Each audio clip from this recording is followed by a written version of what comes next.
Sige po, tayo po ay manalangin sa Panginoon para po sa ating pag-aaral ng salita ng Diyos. Hallelujah. Panginoon, salamat po sa hapon na to, Panginoon, O God, na kami po ay sama-sama pa rin na sumamba at patuloy na sumasamba sa inyo, Panginoon, O God. Lord, salamat po sa kabila ng panahon, Panginoon, hindi po napigilan ng inyong mga anak na dumalo sa pananambahan, Panginoon. Lord, ito po yung sinabi, Panginoon, na huwag kaligtaan ang pagtitipon, Panginoon, O God. Sapagkat ito yung paraan para po kami ay maging malakas, magkaroon po ng tibay, Panginoon, sa buhay, Panginoon. Sapagkat kami po ay sama-sama. Kami po ay nagtutulungan. Kami po ay sama-samang dumudulog sa inyo. Salamat po. Samahan niyo po kami sa aming pag-aaral at patuloy nawa na matutunan namin at may pamuhay ang inyong salita. Salamat po, Panginoon. Ito po ang aming dalangin sa pangalan ng aming Panginoong Jesus. Amen. Ayan. So sa Bible po, pag binasa natin ang Bible, maraming mga sabi doon, paghalintulad sa buhay ng isang Kristiyano. May mga naalala ba kayo yung tinatawag na metaphor? Sa mga ano ba yung metaphor? Sa mga grade, Sa mga grade, So sa mga grade 12, grade 10 dyan, Pamilyar pa ba kayo sa mga metaphor, simile, hyperbole? So ang buhay ng Kristiyano, marami pong paghahalintulad, So, isa sa paghalintulad na ginagamit ay ang tree, puno. Sabi doon na ang buhay ng Kristiyano ay katulad ng isang puno o ang buhay ng mananampalataya na naitanim saan? Sa stream of waters. Rooted in Christ, bearing fruit for God's glory. So, ang buhay daw ng Kristiyano parang puno, parang halaman na natanim saan? Sa batisan, sa lugar na maraming tubig, At dahil doon siya ay yumayabong at hindi natutuyo, Mapalad ang taong hindi nakikinig sa payo ng masama at hindi sumusunod sa masama nilang halimbawa. Hindi siya nakikisama sa mga kumukutya at hindi nakikisangkot sa gawaing masama. Sa halip, kasiyahan niya ay sumunod sa kautusan ni Yahweh. Binubulay-bulay niya ito sa araw at gabi. Katulad niya ay punong kahoy sa tabi ng isang batisan. Laging sariwa ang dahon at namumunga sa takdang panahon. Ano man ang kanyang gawin, siya ay nagtatagumpay. So inihalintulad ang isang tao na may kaugnayan sa Diyos sa punong kahoy na nasaan? Nasa tabi ng isang batisan. Laging sariwa ang dahon at namumunga sa takdang panahon. Ano man ang kanyang gawin, siya ay nagtatagumpay. Mga awit 1 hanggang 3, So ito naman po, sa bagong tipan, mababasa natin ito. John 1:15, 1-8.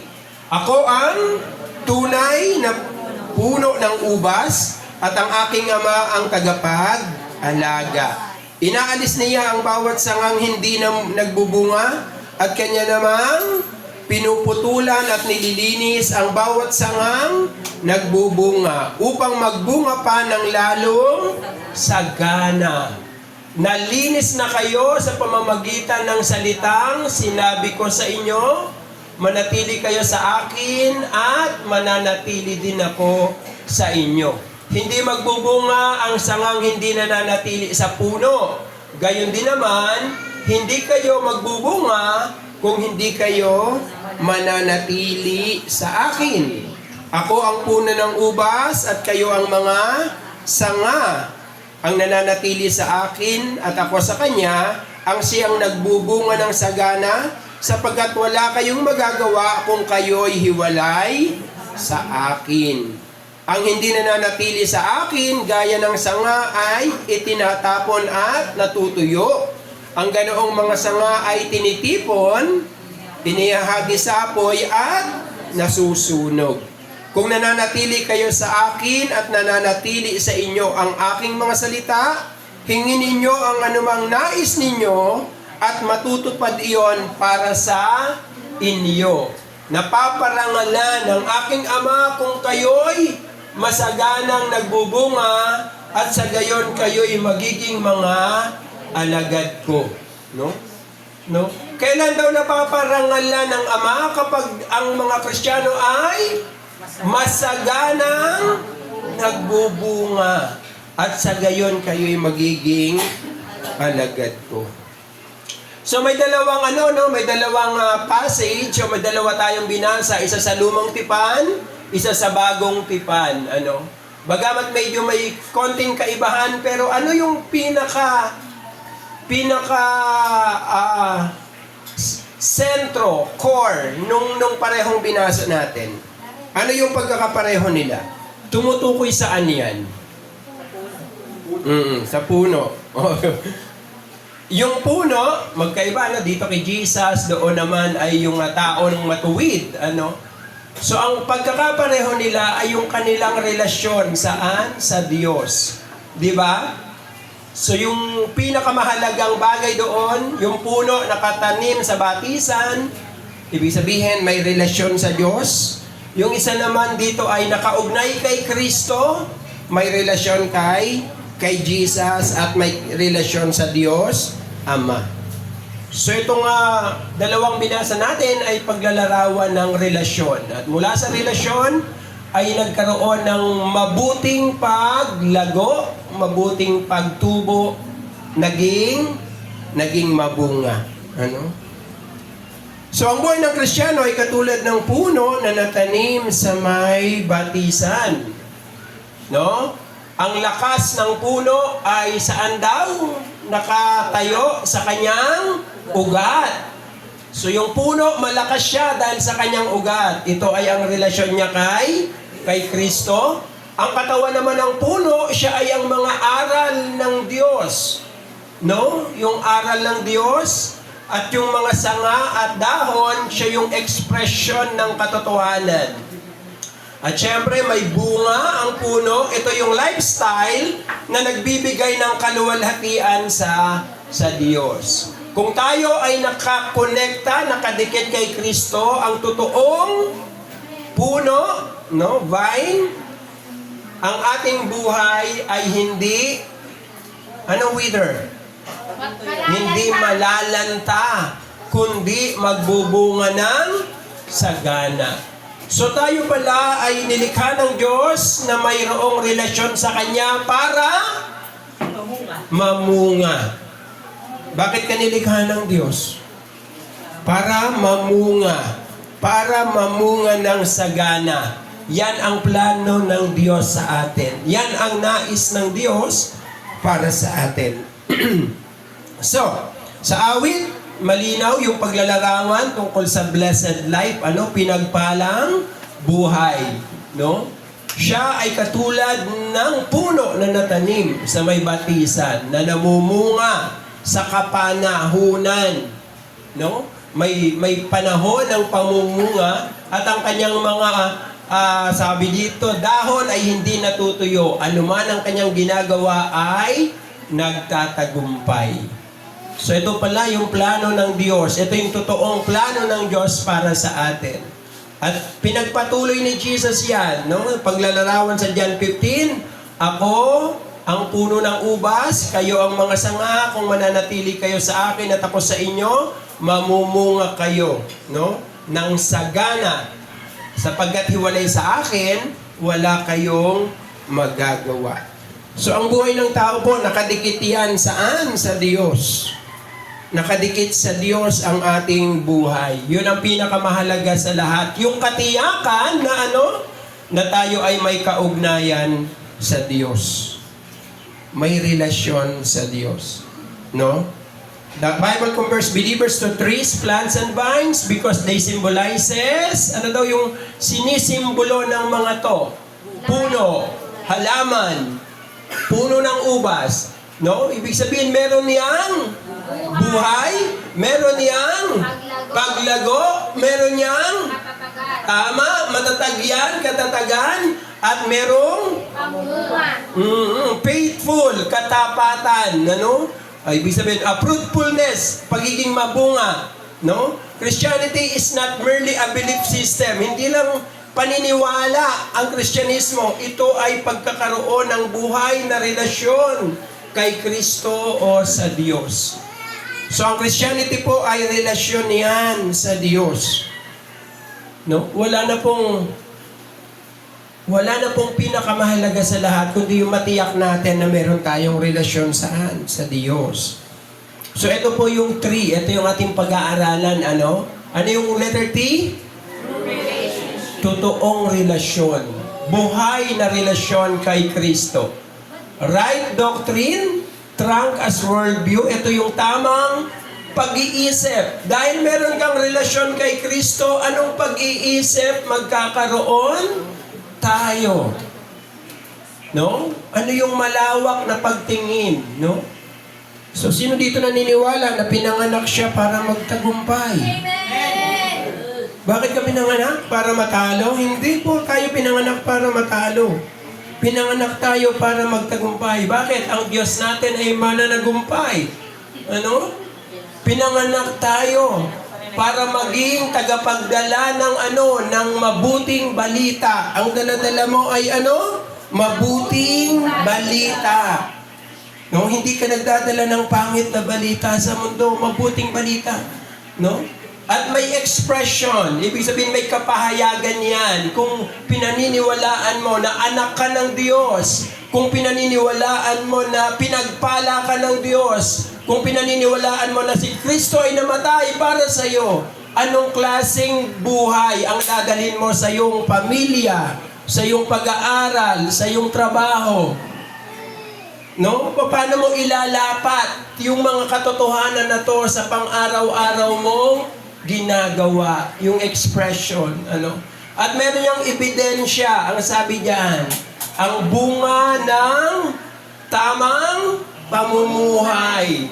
Na pamumuhay na nagbibigay ng kaluguran sa Diyos. No? So yan yung ating katotohanan bilang mga tao na inihalin tulad saan? Sa puno. Sa puno, sa halaman, ano?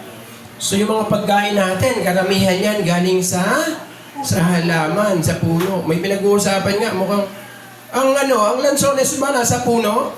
Yan. Opo, nasa puno. Ang dalanda, nasa puno? Ang langka? Ang star apple? Bayabas? So, ang dami po, lahat po yan nasa puno. Ano? Ibig sabihin, pagpapalang mula sa Diyos. So ano yung una? Totoong relasyon. Nakaugat kay Kristo. No, mapalad ang tao na ang kanyang kagalakan ay nasa batas, mga utos ng Diyos. At kanya itong pinag-aaralan, kanyang minimeditate, iniisip, araw at gabi. No? So sa ating relasyon sa Diyos, alam natin na ito ay may malinaw na kapahayagan, no, sa kanyang salita. And of course, sabi sa John 15:5, ako ang totoong puno ng ubas, kayo ang mga sanga, kung mananatili kayo sa akin at ako sa inyo, mamumunga kayo ng sagana. Paulit-ulit, paulit-ulit na sinasabi, mamumunga kayo kung mananatili kayo sa akin. Colossians 2:6-7, ano daw dapat kalagayan nating mga Kristiyano? Rooted and built up in Him. Kanino nakatayo ang ating buhay? Kanino tayo nakaugat? Sino ang pinakamahalagang relasyon meron tayo? Rooted and built up, in Him. Kay Jesus sa Diyos. So pag nakakakita kayo ng puno, hindi nyo nakikita ang ugat, no? Opo. Sino ditong interesado ba kayo sa ugat ng puno? Parang hindi, no? Sino dito interesado sa ugat ng puno? Bunga lang yung gusto Tama, di ba? Normal bunga talaga. Yun yung nakikita. Pero, alam natin na kung wala yung ugat niyan, walang bunga yan. Patay yan. At delikado yan pag ang ugat niyan mababaw dahil pwede yang matumba. Ano? Pag bumagyo, pwede ka mabagsakan yan. No? So, hindi mo nakikita ang ugat. Subalit, napakahalaga ng ugat. Dahil yung ugat, yun ang sumisipsip ng tubig. Papunta saan? Sa puno. No? Kung walang ugat, ano yan? Hindi yan lalaki. Oh, anong tawag doon sa mga puno na hindi lumaki? Bonsai. Banso. Bonsai. Tao yun, hindi puno yun. Diba? So yung bonsai, kaya siya na bonsai dahil pinuto lang ugat nun, no? Oo. Oo, pero yung ugat niya, pinakialaman din yan. Okay? Bonay. Pinakialaman din ang ugat noon. Ano? So alam niyo yan. Sa mga nag-aral dito, alam niyo yon, yung primary root, di ba? Oh, primary. Yung pinakamahalagang ugat niyan, yung malaki, tapos may mga maliliit na ugat. No? So the root system of the tree, ayan, determines its survival. Oh, kaya daw nagsusurvive, nabubuhay ang puno dahil sa kanyang mga ugat. Kung ang mga ugat ay mababaw at hiwalay sa tubig, o pinanggagaling ang tubig, ang puno ay maaaring malanta.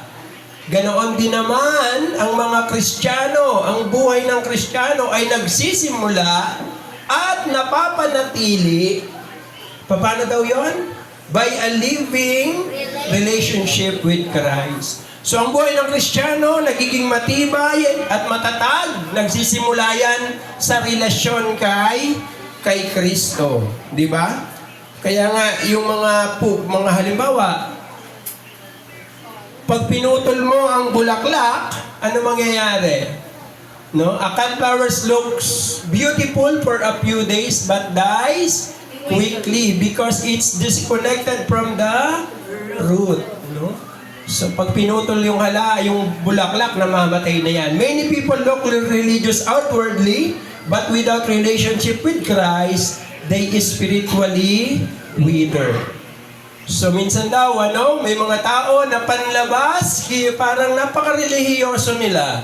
Pero sabi nga natin, ang ugat hindi talaga yan na nakikita, no? Ano yung ginagawa araw-araw? Paano siya makipagrelasyon sa Diyos? Hindi yan nakikita, ano? So sa atin, itinatanong natin to para makita natin yung ating relasyon sa Diyos. Are your roots deep in Christ? No? Ang ugat mo ba ay malalim, no? Na nakadikit kay Kristo? Ang relasyon mo kay Jesus, kumusta? No? Kaya sabi, invest in prayer, daily meditation on the scriptures, and fellowship with God's people. So ito yung mga normal na alam natin, na tawag natin dyan, discipline, no? Christian discipline, o Christian habit, prayer, and meditation on scriptures. At syempre, pakikisama sa mga, sino to? Kapwa mo, Kristiyano. O yan ay pagpapakita ng relasyon sa Diyos. Ang ugat, maaaring hindi nakikita, subalit ito ang nagtatakda ng lahat. Ibig sabihin ng nagtatakda, determine kung mamumunga ang isang puno, nasa ugat yan. Gaano kaayos ang kanyang ugat. No? So may mga bagay na hindi natin nakikita, pero unti-unti lumalaki, nagiging matibay dahil malalim ang relasyon kanino? Kay Jesus. So ang tunay na buhay, nakadikit kanino? Kay Jesus, sa Diyos. No? So dapat ginagawa natin pananalangin, meditation, kanina yung pagsamba, di ba? Sino ang masaya pag sumasamba sa Diyos? Hallelujah. Salamat. At itinataas ng Panginoon ang ating pagsamba. Nawa mas lumalim yung ating pagsamba sa Kanya. So yun ang una, no? Relasyon sa Diyos. Yun ang pinakamahalaga sa lahat, Tingin ko pwedeng mawala lahat. Huwag ang relasyon sa Diyos. At sa susunod pag-aaralan natin yan, yung relasyon na yan, gaano ba katibay ang relasyon na yan natin sa Diyos? Okay, pero ngayon, tuloy tayo. Ano yung pangalawang letter? R. Letter R, right? Doctrine. Tamang doktrina o pananampalataya. So mahalaga po yan, kasi sa Bible may binabanggit doon, may mga tao daw na ang kanilang sinasamba ay ibang Kristo. Different Christ. Bakit? Hindi naman yun yung Kristo na tinuturo ng Biblia, So dapat tama ang iyong pinaniniwalaan. Tama ang iyong pinaniniwalaan. At kung kanina yung relasyon sa Diyos, yun yung ugat, ito namang doktrina ay pwedeng ihalin tulad saan? Sa trunk. Ano yung trunk? As worldview. Ano yung trunk sa Tagalog? Katawan ng puno. Yung katawan ng puno. Yung malaking katawan ng puno. Yun po ang trunk. Okay? Oo. Yung pinakakatawan ng puno. No? At yan ang ibig sabihin niyan, yung ating pag-iisip, yung mga doktrina, paano nahubog ang iyong isip, no? So the trunk of the tree gives its structure, shape, and stability. So yun daw katawan ng puno ang nagbibigay ng structure. Ayan. Ano yung structure sa Tagalog? Struktura. Anyo. Pero kasama na ng shape, Structure, shape, and stability. No? For Christian, this represents doctrines of the faith or our worldview. Without a strong trunk, the tree cannot stand against storms. No? So, pag bumabagyo, pag mahina ang puno, pwede pong bumagsak. No? Anong pinakamahinang puno? Ano alam nyo? Kamatis. Kamatis. Oo, pero hindi, alam ko pwede yan During typhoon, banana plants often get uprooted because their trunk is soft. Madaling mabuwal ang saging. Alam niyo ba yung puno ng saging? Bakit dito hindi niyo pa alam ang saging nga? Ano yung itsura ng puno ng saging, ha? Oh, mga bata, alam niyo ba yung itsura ng saging? Oh, very good. Oo. Yung puno ng saging madaling matumbayan. Bakit? Kasi iba yung kanyang katawan. Pero ang mangga, ang puno ng mangga ay mas malakas, Kahit malakas ang hangin, mananatili itong nakatayo dahil siya ay, sabi doon, solid, Solid. So, sa ating buhay bilang mga Kristiyano, napakahalaga po ng worldview, pananaw. Ano yung pananaw? Paano ka mag-isip? Perspective. Mag-isip. Alam niyo, nagkakatalo ang mga tao sa isip? Oo. Nakita mo minsan sa school, sa isang paaralan, sino mga nag-aaral? Di ba tayo, nag-aaral tayo? Merong matalino, pero pagdating ng panahon, na-overtaken niya ng isang tao na ang kanyang isip ay positibo at matibay. Minsan hindi yung, sabi nga nila, di ba? Hindi lang IQ ang pinag-uusapan, di ba? Pati daw EQ kasama yan, Paano mo tinitingnan ang buhay, So, yung iyong pananaw, diyan nakatayo ang iyong convictions, So, ganyan, ang ating isip, nabubuo po yan dahil sa ating ding relasyon sa Diyos, Ayan. So, ito yung mga tanong na pwede nating itanong, Alam mo ba, Do you know what you believe and why? Alam mo ba ang iyong mga pinaniniwalaan at bakit mo yon pinaniniwalaan? No? Study God's Word, learn sound doctrine. So yan yung dapat gawin, pag-aralan ng salita ng Diyos at ang mga aral ng Diyos. At palakasin, build convictions from God's unchanging truth, not from shifting cultural winds. No? So ang ating pananampalataya nakatayo sa salita ng Diyos, hindi sa mga kung ano-anong mga paniniwala na meron sa mundo. No? Nagbabago po yan, mga paniniwala na yan. No? Noong unang panahon, pag naglalakad ka, tapos gabi, may dumaan na kulay itim na pusa sa harapan mo, huwag ka nang tumuloy. May masamang mangyayari. No? Ngayon kahit sandaang itim pang pusa niya, wala na tayong pakialam, no? Oo. Ang dami natin mga pinaniniwalaan dati na hindi na natin pinaniniwalaan ngayon, no? Yung mga tumbok. Alam niyo yung tumbok? Yung bahay na may kalsadang ganon, yung bahay daw na tatamaan ng dulo ng kalsada, malas. Malas yun, yung tumbok na bahay. Dati may mga ganon tayong paniniwala, no? Ngayon, pag tumbok ang bahay mo, napakaswerte mo. Daanan ka, magnegosyo ka, lahat dadaan sa'yo. Di ba yung kanto? Pinag-aagawan na ngayon yan. Yung tumbok ang gusto namin, ayaw namin ng hindi tumbok. Dati pangit yun eh. Ha? Oo, yan. Yung mga ganong paniniwala, nababago po talaga yan. At dapat magbago yan. Sapagkat hindi po tayo nakatayo sa mga pamahiin, hindi tayo nakatayo sa mga iba't ibang paniniwala na pwedeng magbago. Anong pinananampalatayanan natin? Ang salita ng Diyos. Sinabi ng Diyos.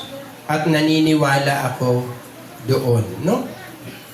So, isipin nyo yan. Marami tayong mga paniniwala na dapat baguhin. Ano? Sabi doon, yung victim mentality. Ano yung victim mentality?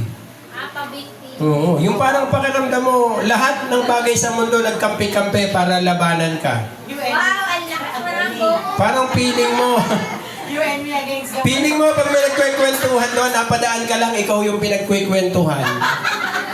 Yung gano'n nga tayo, no? Oo. Feeling mo ikaw yun. feeling VIP. So hindi, Ang mundo umikot sa kanya. dati gano'n tayo mag-isip, pero hindi po totoo yan. Hindi po tayo pinagkakaisahan ng mundo, ha? Oo. Tayo ay dapat mabuhay ng tama. Ano ba yung sinasabi ng Biblia? Ano ba yung sinasabi ng Diyos tungkol dyan? No? So kung may mga bagay na pinagdadaanan ka, dapat alam natin yung salita ng Diyos, no? Para hindi tayo manghina. So alam natin ang ating pinananampalatayanan, no? Okay. So, pangatlo, so merong ugat, relasyon sa Diyos, merong puno, yung katawan ng puno, yun yung aming mga pinaniniwala ang aral. Halimbawa, ang Diyos ay kasama namin, ang Diyos ay kakampi namin, yan ay kasama sa mga doktrina, mga aral ng Kristiyano. Mahal kami ng Diyos, pinagpala kami ng Diyos. So, kung gano'n ang ating pagtingin, ano ang expression noon? Saan? Sa ating mga buhay, no? Branches and leaves in life areas. Ibig sabihin, paano ko kaya mailalapat yung katotohanan na pinagpala ako ng Diyos sa aking trabaho? Pinagpala ako ng Diyos, paano ko yun gagawin sa loob ng aking pamilya? Di ba? Tinubos na ako ng Panginoon. Wala na ako sa ilalim ng sumpa. No? Wala nang kapangyarihan si Satanas sa buhay ko. Wala pong kapangyarihan si Satanas sa buhay mo, Kristiyano kay. Amen. Ibig sabihin ba, parang ganito, no? Kung sino dito yung anak mo, kaya mong paluin ang iba? Wala, no? Bakit? Hindi pwedeng pakialaman niya ng iba dahil may tatayan. Kung ang tatay ko Diyos, kung ang magulang ko Diyos, kung galing ako sa Diyos, kaya ba akong pakialaman ni Satanas? Kaya ba, sa totoo, kaya ba akong saktan ni Satanas? Hindi eh. Di ba? So, kung gano'n ang aking paniniwala, gaano lalakas ang loob ko na gawin kung ano ang tama, gawin kung ano ang mabuti, araw-araw. no, sa areas ng buhay ko, sa aking trabaho, sa loob ng pamilya, no, kakampi natin ang Diyos. So anong sabi diyan? Awit 1:3, katulad ng halaman na natanim sa batisan, mamumunga sila, no, sa tamang panahon, at ang kanilang mga dahon ay hindi kailanman matutuyo. So dapat idinideklara natin yan, hindi kami matutuyo. Kahit mukhang ganon, dahil ang mundo mapandaya yan, pero hindi matutuyo, sabi ng Panginoon, ang mga taong may maayos at tamang relasyon sa Kanya. No? At ano yung ano yung paano mahahayag yun, yung mga katotohanan na yan, yung sa ating araw-araw na buhay. Let your light shine before others that they may see your good deeds and glorify your Father in heaven. So yun daw pinaniniwalaan mo, makikita sa mabuting ginagawa mo at maluluwalhati ang iyong amang nasa langit, no? Sabi diyan sa Matthew 13, no? The mustard seed grows into a tree that shelters many. So yun daw, may isang maliit na buto ng mustasa na itanim sa lupa, no? Mustard po ito, no? Ibig sabihin yung naitanim sa lupa, tapos lumaki ng lumaki. At sabi doon, maraming mga ibon, maraming mga tao ang nakinabang saan? Sa halaman na to. Bakit? Nagpapalilim, no? Sa kanila. May mga ibon na tumira, may mga taong nagpapalilim sa kanila. So, ang branches and leaves stretch outward, expressing the health of the root and the trunk.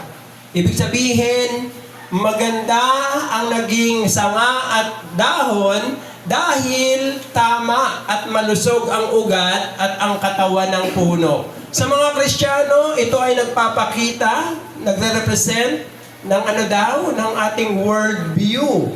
Paano yung ating pag-iisip sa lahat ng area ng ating buhay. Sa pamilya, sa gawain, sa pag-aaral, sa relasyon, sa komunidad. A tree without branches is lifeless. A faith without expression is dead. No? Grabe po yan. Faith without expression. So yan, ang pananampalatayang hindi nakikita ay patay. No? So grabe po yung yan. So babalikan natin magbigay tayo ng isang halimbawa dito, no? Sino ba yung isang tao na yung kanyang pananampalataya nahahayag kahit na ang dami niyang nakakaaway? Balikan natin yun, Nambubulabog na si Vico Soto ngayon, Ibang klase na si yung salita niya nakakabulabog na, Talagang kinakabahan ng makakarinig, Well, yung napakalakas na tao nung dalawang broadcaster. Ang boses nun talaga ginagalang ng lahat, Pero hindi nila talaga nagawang parang sansalain yung sinabi ni Vico na parang pabubulaan na namin ang sinabi mo. Parang hindi nila nagawa. Hindi nila nagawa, na mali ka dyan. Hindi nila nasabing ganun, Walang nangahas. Parang, halimbawa ngayon, meron namang isang politiko din na nagsalita, binabangga niya din ang media. Ano naman siya, congressman. Pero walang dating. Walang dating yung yung sinasabi niya. Hindi dating artista, nagsasalita siya laban ngayon sa media pero hindi siya naririnig masyado. Bakit? Kasi hindi matibay yung yung ugat yung katawan. So dito nakita sa kanilang trabaho kung ano yung kanilang tunay na ginawa, Ano yung ginawa niya sa kanyang trabaho? Buhay na buhay yung kanilang testimony bilang Kristiyano. Kung paano ang dahon ay nagbibigay ng shade at oxygen, ang mga Kristiyano naman, sabi, nagre-refresh ng iba. When people come near you, do they feel Christ's love and truth? Ayan, yan ang po ang tanong, Pag may tao ba daw na lumalapit sa iyo, nararamdaman ba nila ang pag-ibig at katotohanan ni Kristo? Kasi kung paano daw yung dahon, no? Yung dahon ng mga halaman, nagbibigay yan ng lilim at hangin, yung oxygen na hinihinga. So bilang Christians, yan po ang ating panawagan. Ano? Oo. Sa Bible, marami pong mga Christians, no, na nagpakita ng ganyan, no? Halimbawa, sa buhay ni Joseph, no? Yung, kilala niyo Joseph the Dreamer? Paano nagamit ang kanyang buhay dahil ito ay tama, may malalim na relasyon sa Diyos, at alam niya ang kanyang pinaniniwalaan. So, let your worldview shape decisions about money, relationship, career, justice, and culture. Ang iyo daw pananaw bilang Kristiyano ang magiging basihan ng iyong mga desisyon tungkol sa pera, sa relasyon, sa career, sa justice, sa katuwiran, at sa kultura. No? Kung halimbawa daw, kung naniniwala ka sa Diyos, na ang Diyos ay may-ari ng lahat ng bagay, paano mo minamanage ang iyong pera as a steward? No? Not as an owner. So lahat ng bagay pag-aari ng Diyos, tayo ay mga katiwala. Katiwala. No? Yun ang sabi diyan, tayo ay katiwala ng Diyos. No?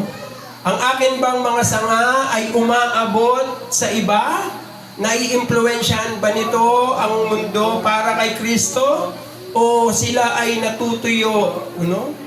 O kaya naman ay nakatago lang, walang impluwensya?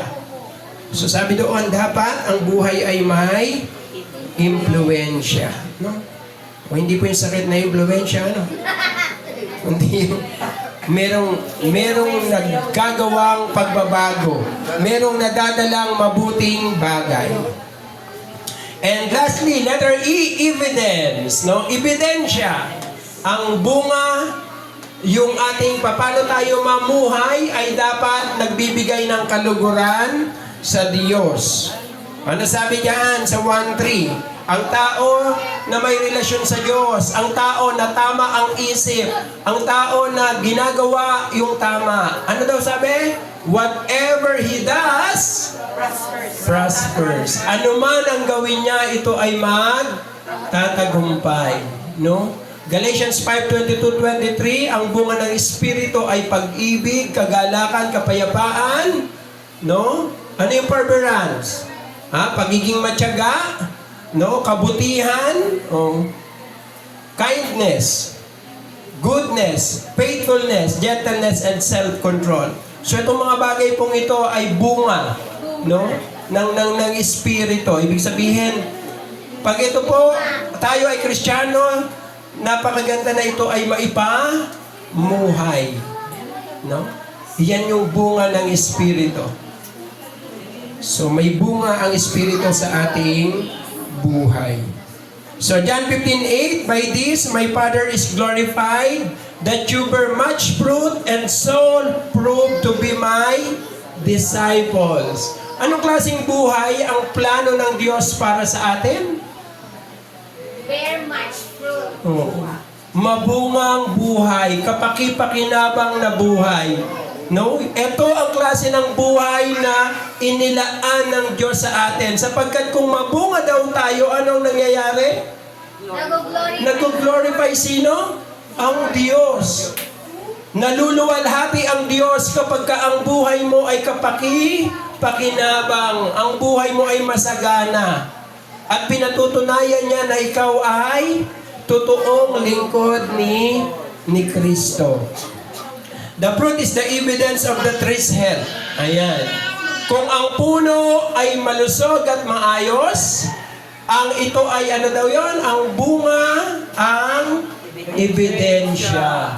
In the same way, the Christian lifestyle marked by the fruit of the Spirit is the visible evidence of real relationship with Christ. So yung bunga ng Espiritu, siya dapat ang nakikita sa buhay ng mga Kristiyano na may totoong relasyon kay Kristo. Ang totoong Kristyanismo ay hindi lamang kung ano ang iyong pinaniniwalaan, kundi kung ano ang iyong ginagawa. Hindi pwedeng paghiwalayin ang pinaniniwalaan at ginagawa. No? So dapat naunawaan po natin yung bagay na yon. Ano? Halimbawa, natin yung sa pag-ibig, di ba? Sino dito yung familiar? Yan, naggamit na gamit yung salitang pag-ibig. Ito ang tanong, ano ang kabaliktaran ng pag-ibig? Ano ang kabaliktaran?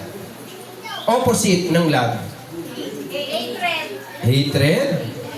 Hindi daw. Hatred ba ang kabaliktaran? And then, madamot. Madamot? Madamot. Parang generosity at ang kabaliktaran. Pero, okay. Trivia. Oo. Sirit na. Ito. Sirit na. Okay. Minsan na inisip natin yung galit, yun ang parang kabaliktaran ng pag-ibig o yung pagkapuot. Pero sa totoo, minsan yung pagkapuot, bunga nga yan ng pag-ibig eh. Ayo po. Oo, yung pagkapuot o galit. No? Bakit ka nagagalit? Alam mo kung bakit siya nagagalit? Dahil mahalaga ka sa kanya. Alam niyo ang kabaliktaran ng pag-ibig? Ang tawag doon ay indifference. Ano yung indifference? Walang Pake. pake. Wala. Wala akong pake. Hindi ba? Yan ang kabaliktaran ng pag-ibig. Wala akong pake. Kasi pag wala kang pake, wala tayong relasyon. Wala tayong relasyon. Pero yung nagagalit, yung minsan yung nagsiselos, minsan, totoong kapahayagan pa kaya ng pag-ibig, eh, no? Pero yung wala akong pake sa'yo, May pakiyan. bahala ka sa buhay mo. Ay, di ba? Who cares? Wala akong pake. Mapahama ka. Gumawa ka ng masama, hindi ako magagalit sa'yo. Maat pa. Di ba? Sirain mo buhay mo, wala akong pakialam. Yun ang kabaliktaran ng pag-ibig. Dahil ang pag-ibig may pakialam. Kaya ang nanay mo nagagalit sa'yo, may pakialam. Kinalaman. Di ba? Hindi ka na Kaya siya nagalit. May pakialam kasi siya. Pag hindi ka na pinakialaman, no? Hindi ka na nun lang. Wala na. Hindi ka na mahal nun. Wala na. Kahit napapahama ka na, hindi ka na niya pinapansin. Ayan, matakot ka na. Wala nang pag-ibig yan. Okay? Ang puno ng mangga, hindi siya naghihirap para mag-produce ng bungang mangga. Natural na mamumunga siya. Kung maayos ang kanyang kinatatanimang lupa. Ganon din naman tayo bilang mga Kristiyano. Kung maayos tayong nakatanim kay Kristo, maayos ang ating pamumuhay, di ba? Maayos yung ating worldview. Ang maayos, sabi, godly lifestyle flows naturally. Naturally flows. No? Wag hindi kailangan pilitin. Walang puno na pinipilit niya ang sarili niya na mamunga, no? Mamumunga yan ng sagana kung maayos ang kanyang kinatataniman, no? Maayos yung kanyang kalusugan bilang puno. O, ganun din tayo bilang Kristiyano. So, tingnan natin yung ating lifestyle, no? Nakikita ba si Kristo sa ating mga pag-uugali, sa ating mga pagpili, sa ating mga conduct, no? Show Christ in practical ways, kindness, forgiveness, honesty, and generosity. So, dapat mahayag si Kristo saan? Sa mga practical na kapamaraanan, no? So, evangelism often begins with lifestyle. People taste the fruit before they hear the message. So, ibig sabihin, yung mga tao na nakakakita sa iyo, minsan hindi mo na kailangang sabihin. Sila na yung magtatanong, anong meron sa iyo? Kahit ang sarap ng bunga mo. Yan, tama. Bakit iba ka? Ayan. Sa kabila ng lahat. Bakit iba ka? Ha? Bakit sa kabila ng mga pinagdaraanan? Oo. Kahit nahihirapan, nakangiti pa rin po yan, ha? Sanay nga. Oo, hindi Okay? So sa awit, nakita natin, kinontrast yung matuwid at wicked, di ba? Yung isa ay mabunga at pinagpala. Yung isa ay, yun, walang walang pakinabang. No? Sa John 15, pinaalalahanan tayo na ang fruitfulness ay posible lamang dahil kay Kristo. So bilang mga Kristiyano, inihalin tulad ang ating buhay saan? Sa puno. Anong una? Meron tayong totoong relasyon na nakaugat kay Kristo sa Diyos. Meron tayong tamang paniniwala, yung ayong katawan ng puno, yung ating pananaw, paano ka mag-isip, no? Nahahayag yung ating pananaw na yan sa iba't ibang bahagi ng buhay natin, family, sa work, sa pag-aaral, sa relasyon sa kapwa, dapat makita yan. And of course, may ebidensya yung ating buhay. No? Makadiyos na pamumuhay. So life begins in Christ, grows through His Word, reaches out in biblical worldview, and shows itself in a transformed lifestyle. So yan ang ating buhay. Yan ang buhay ng Kristiyano. Yan ang buhay ng Kristiyano na ini-aim natin, no? Nakaugat kay Kristo, lumalago sa kanyang salita, ang kaisipan ay hinubog ng mga aral ng Biblia at nabago ang buhay, nabago ang pananaw.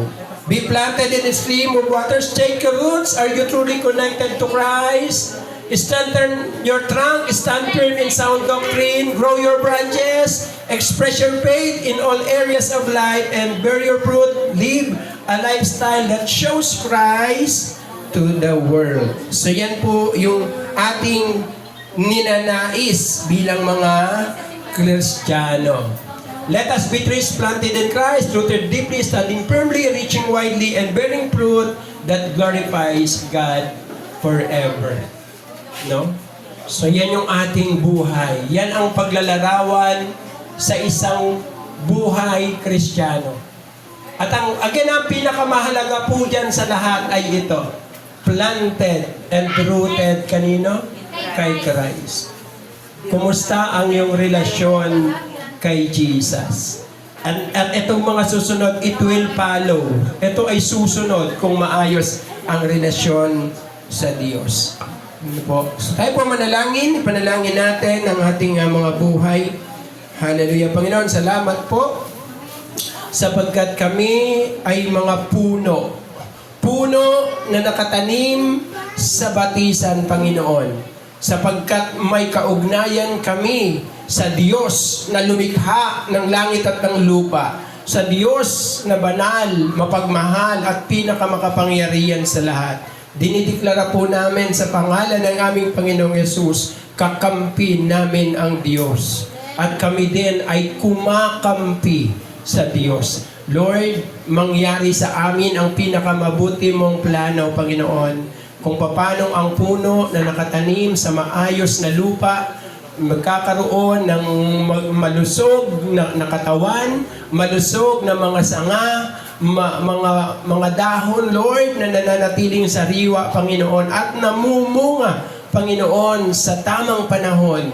Lord, ganon ang buhay na nais namin at alam namin higit sa lahat, yon ang buhay na dinisenyo mo para sa amin. Yon ang klase ng buhay na dinisenyo ng Diyos para sa amin, Panginoon. Maraming salamat po, O Diyos. Panaganain niyo po ang inyong mga anak. Maging mabunga nawa ang kanilang mga ginagawa, Panginoon. Ang ginagawa ng kanilang kamay, Panginoon. Ang kanilang mga negosyo, pagpalain po ninyo, Panginoon. In Jesus' name, maging ang mga nag-aaral, matataas na grades, Panginoon, at malalim na pagkatuto, Panginoon, sa pangalan ni Jesus, O God. Sa mga bata, Panginoon, patuloy na kalusugan, katalinuhan, Panginoon, sa kanilang mga ginagawa, O Diyos. Lord, once again, we declare, dinideklara namin, O God, magaganap sa buhay namin ang pinakamaganda mong plano. Ito po ang aming dalangin sa pangalan ng aming Panginoong Yesus. Amen.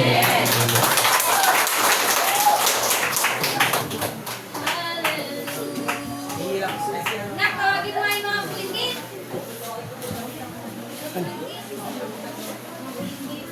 Never Ay, meron pa.